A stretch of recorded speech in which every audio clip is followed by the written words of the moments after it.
पिछले 2 वर्षों से पूरी दुनिया कोरोना महामारी से जूझ रही है। इसका सामना करते हुए न केवल लोगों को इससे बचाने के लिए निरंतर शोध का काम चल रहा है, बल्कि बचाव के ज़रूरी उपायों के साथ जनजीवन को सामान्य बनने के प्रयास भी किए जा रहे हैं।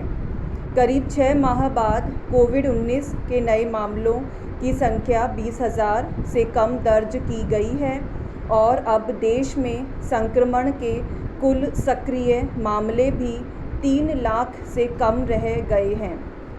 यद्यपि केरल, महाराष्ट्र और मिज़ोरम में आ रही खबरें चिंता ज़रूर पैदा करती हैं। इसमें कोई संदेह नहीं कि देश भर में कोविड टीकाकरण अभियान तेज़ी से चल रहा है। इस अभियान की सफलता ने विकसित देशों को भी चौंकाया है। देश में कुछ ऐसे स्वर भी उठे थे जिसमें टीकाकरण अभियान की बेवजह आलोचना की जा रही थी, लेकिन अब ऐसे स्वर भी खामोश हो चुके हैं। बुधवार की रात तक भारत में 23.6 करोड़ लोगों को पूरी तरह टीका लगाया जा चुका है। 40.9 करोड़ लोगों को वैक्सीन की एक खुराक प्राप्त हो चुकी है। 68.7% पात्र आबादी को कम से कम एक खुराक दिए जाने के बाद पहली खुराक की मांग कम हो जाएगी। अब तो एक दिन में 1 करोड़ लोगों को टीका लगाया जा रहा है। शुरुआती तौर पर टीकाकरण अभियान में कुछ व्यवस्थागत खामियां ज़रूर दिखाई दी थी। अब न तो वैक्सीन की कमी है, सप्लाई चेन भी काफ़ी मजबूत है। अभी भारत की प्राथमिकता है कि वह अपनी वयस्क आबादी का टीकाकरण पूरा करे और 12 से 18 वर्ष के बच्चों का टीकाकरण शुरू करे। अब तो बच्चों को टीका लगाने की घोषणा का ही इंतज़ार है। अब तो बूस्टर डोज की चर्चाएं भी आरंभ हो चुकी हैं। कोरोना महामारी ने हमें बहुत कुछ सिखाया है। मोदी सरकार चुनौतीपूर्ण स्थितियों से निकलकर स्वास्थ्य सेवाओं का विस्तार करने में जुट गई है।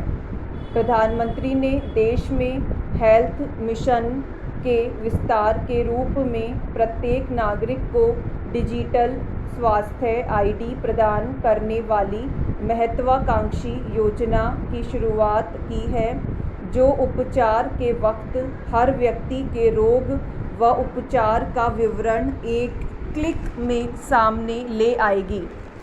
साथ ही देश में कहीं भी और किसी भी डॉक्टर द्वारा उसे देखा जा सकेगा। इसमें जारी जानकारी का डाटा संरक्षित किया जा सकेगा।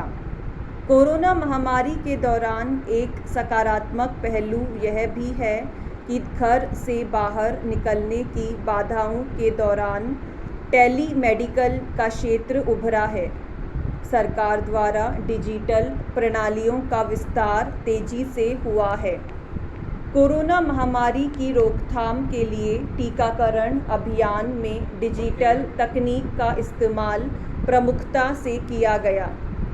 स्मार्टफोन के ज़रिए बड़ी संख्या में लोगों ने संक्रमण संबंधी सलाह लेने के साथ साथ अन्य रोगों के उपचार हासिल किए।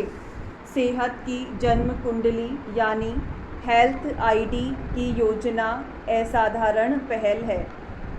प्रधानमंत्री नरेंद्र मोदी की महत्वाकांक्षी आयुष्मान भारत योजना के तहत 50 करोड़ गरीब और निम्न आय वर्गीय आबादी को स्वास्थ्य सुविधाओं का लाभ मिल रहा है। गरीब गंभीर बीमारियों का इलाज कराना दिन प्रतिदिन बेहद महंगा होता जा रहा है।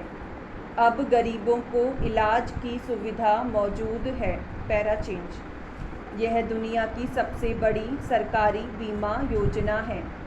इसके तहत 3 वर्षों में 2.25 करोड़ लोग लाभान्वित हो चुके हैं। देश भर में मेडिकल कॉलेज और एम्स जैसे अस्पतालों का निर्माण किया जा रहा है। भारत उन देशों में शामिल है जो स्वास्थ्य मद में अपने सकल घरेलू उत्पादन का बहुत मामूली हिस्सा खर्च करते हैं। कुछ वर्षों में सरकार ने इसे बढ़ाकर 2.5% या इससे और बढ़ाने का लक्ष्य निर्धारित किया है। यह सही है कि हेल्थ सेक्टर में तकनीक का विस्तार हो रहा है, लेकिन हम हेल्थ सेक्टर में तब तक क्रांतिकारी बदलाव नहीं ला सकते जब तक हेल्थ सेक्टर में ढांचागत सुधार नहीं होता। विश्व स्वास्थ्य संगठन के अनुसार जहां 1000 की आबादी पर एक डॉक्टर होना चाहिए, वहां भारत में 1500 से अधिक लोगों पर एक डॉक्टर है। जहां 300 लोगों पर एक नर्स होनी चाहिए, वहीं भारत में यह अनुपात 670 है। ग्रामीण क्षेत्रों में तो यह कमी और भी ज़्यादा है। नई तकनीक के प्रयोग के साथ साथ देश के हर जिले में एक मेडिकल कॉलेज और अस्पताल के लक्ष्य को हासिल करना बहुत ज़रूरी है। हेल्थ सेक्टर को नया जीवन देने के लिए निजी सेक्टर को भी अपना चेहरा मानवीय बनाना होगा। यह अच्छी बात है कि डिजिटल आईडी के ज़रिए देश के सभी अस्पताल आपस में रोगियों से जुड़ी जानकारी हासिल कर सकेंगे। ज़रूरत इस बात की है कि मेडिकल सुविधाओं का विस्तार हो और उन तक मरीजों की पहुंच सहज हो।